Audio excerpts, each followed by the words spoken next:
Hey there, so welcome back to another video.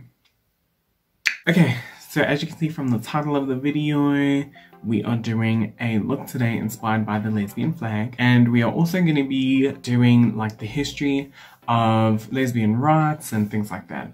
Again, this is going to be a lot like my history of makeup videos where I'm just going to be doing the look, and then in voiceover I'll be speaking about the lesbian community and things like that. So yeah, I just wanted to say that I am trying a new thingy today. I'm trying the Revolution Makeup Prime and Lock eyeshadow primer. So this is my first time trying it, so I'm just a little bit nervous about it. So hopefully it works, because the last thing I want is to have to redo this video just because my eyeshadow is like patchy or something like that. So thank you so much for everybody that responded so positively to my, first of all, my coming out story video and my pansexual video. I really appreciate it, and I've actually gotten a lot of messages, and like people have told me that like it's really cool that I'm doing this because they don't know much about the LGBTQIA+ community. Like lots of people didn't know what pansexual meant and what the difference between pansexual and bisexual was, and you know, my video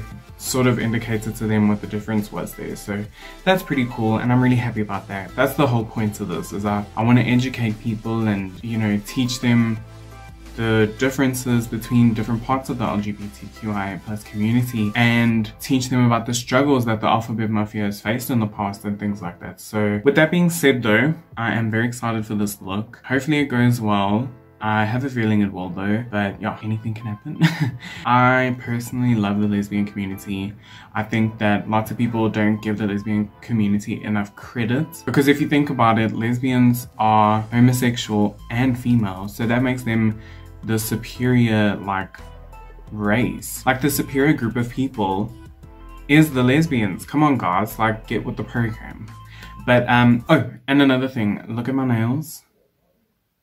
So these are all the flags from the LGBTQ community, obviously done by Caitlin Holmes, the Nail Artistry. I will put a link to her Instagram down below. Yeah, they're so cute, really cute. I'm so happy, they look amazing. With that being said, let's get right into the video.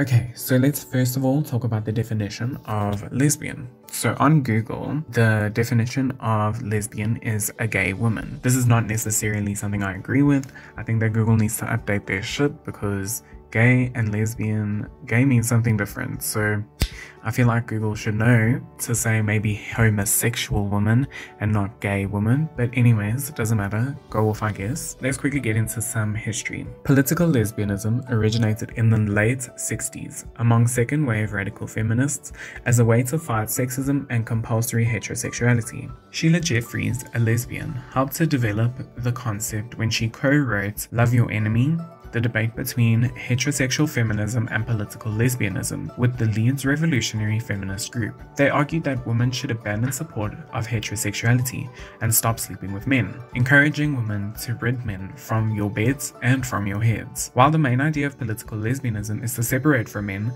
this does not necessarily mean that political lesbians have to sleep with women. The Leeds Revolutionary Feminist Group definition of a political lesbian is a woman-identified woman who does not fuck men. They proclaimed men their enemy, and women who were in relationships with them collaborators and complicit in their own oppression. Heterosexual behavior was seen as the basic unit of the patriarchy's political structure, with lesbians who reject heterosexual behavior therefore disrupting the established political system. On December 15th of 1973, the American Psychiatric Association voted almost unanimously to remove homosexuality from the list of psychiatric disorders that is included in the group's Diagnostic and Statistical Manual of Mental Disorders. This reversal came after 3 years of protests from gay and lesbian liberation activists and major disruption at the group's panel on homosexuality in 1970.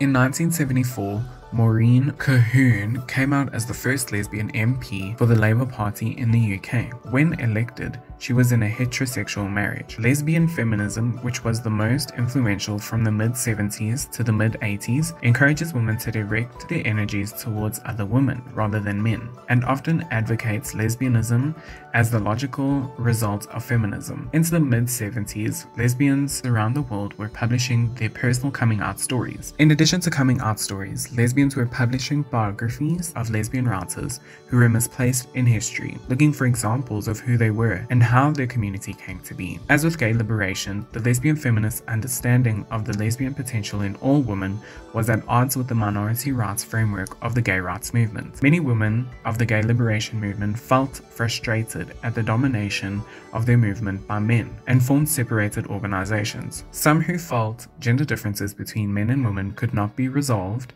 developed lesbian separatism, influenced by writings such as Jill Johnson's 1973 book Lesbian Nation. The common belief among pro-sex feminists was that there needed to be a new way for female desire to be advertised and demonstrated. The Lesbian Avengers began in New York City in 1992 as a direct action group focused on issues vital to lesbian survival and visibility. Dozens of other chapters quickly emerged worldwide, a few expanding their mission to include questions of gender, race, and class. Newsweek reporter Eloise Salhals, covering the 1993 March on Washington for lesbian, gay, and bi equal rights and liberation, believed the Lesbian Avengers were so popular because they were founded at a moment when lesbians were increasingly tired of working on issues like AIDS and abortion, while their own problems went unsolved. Most importantly, lesbians were frustrated with invisibility in society at large, and invisibility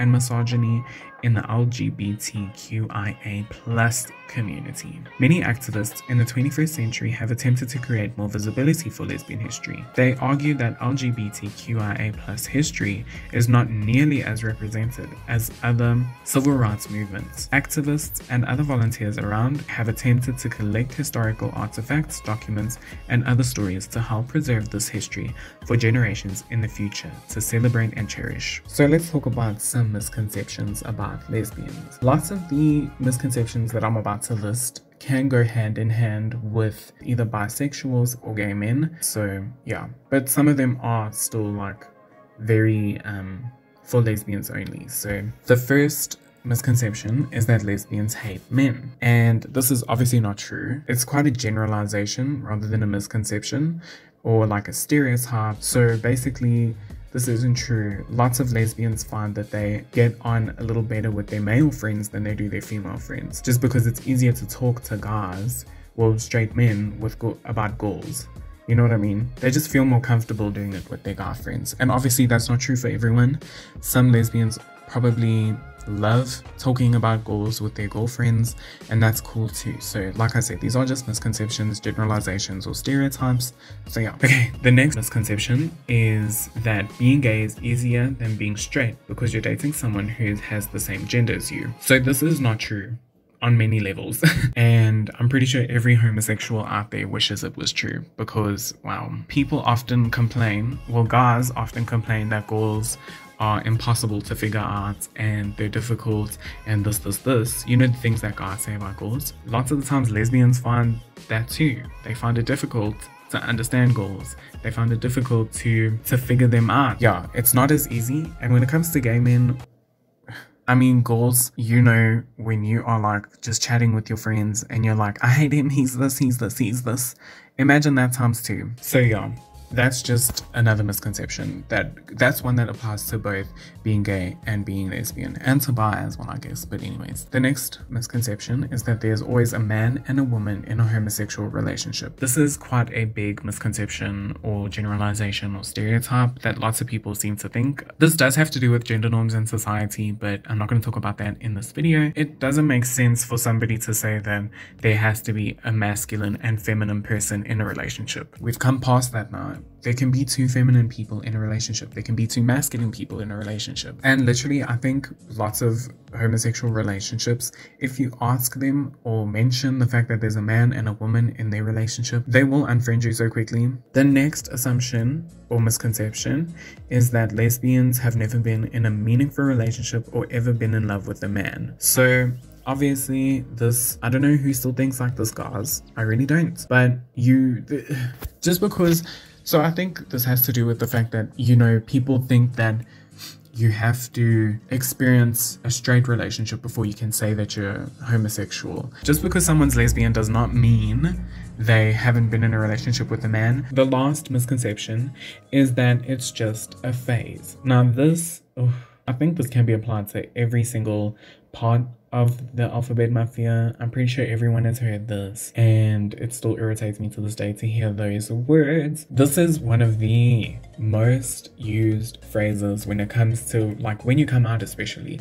I think that people say, oh, it's a phase, oh, it's just a phase, because they're like dismissing your intelligence or knowledge about yourself, if that makes sense. They think that you are just trying something. While that may be true for some people do go through phases where they are discovering who they are and dabble and like put their toes in the water of different sexualities, different gender identities, things like that. That's just normal, that's life. Even in the case of people who are experimenting, that's not a phase, that's experimentation. So please do not ever tell someone that it's a phase. So with any misconceptions that you have, think about it in a way, especially if you're straight and you're listening to this, think about it in a way where, let's say for instance, or let's take the one about meaningful relationships or being in love with a man. So let's take that one. If you go up to somebody who's straight, let's say you go up to a straight man and you say, oh, you're straight?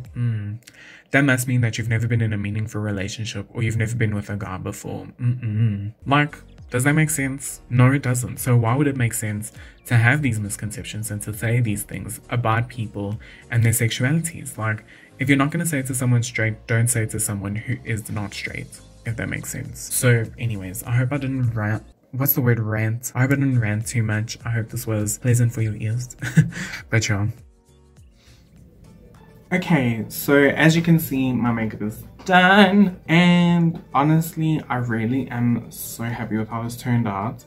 I hope that the look is reminiscent enough of the lesbian flag. Personally, I think I did a good enough job. Like, I kept in the really dark reddish pink tones. I kept in the orangey tones and the peach tones. So I think I did a really good job and I'm really happy. Like, so review on this, I feel like it works really nicely. I was a little scared at first, but I think it's because I applied too much. I was like, oh no, it's like really tacky and I'm really scared. But I think it's just because I applied too much. So yeah, hopefully I get used to that. Hopefully I learn how to use it properly. I am so happy with how this look turned out, everyone. Like, I can't even explain. So I hope that I did the lesbian flag proud. I hope I did the lesbian community proud. And like, I don't think you'll understand, but just being able to do this and like educate people about struggles from people of the LGBTQIA+ community and being, you know, the person to educate people about these issues, these topics, these communities feels really cool. You know, I mean, at the beginning of the video I spoke a bit about how people told me that like they didn't know things, and you know, oh yeah, please excuse, there's like cars and things, and like it was only 3 I don't even think, maybe like 2 or 3 people that told me that my video taught them something, and even that is more than enough for me. So yeah, I hope you guys could learn something new about the lesbian community in this video, and I hope that it was entertaining. I hope it was informative, and I hope you guys like this look because I am obsessed with it. So period. I hope you guys have a great morning or evening or night, and I can't wait to see you next time. Bye. Yeah.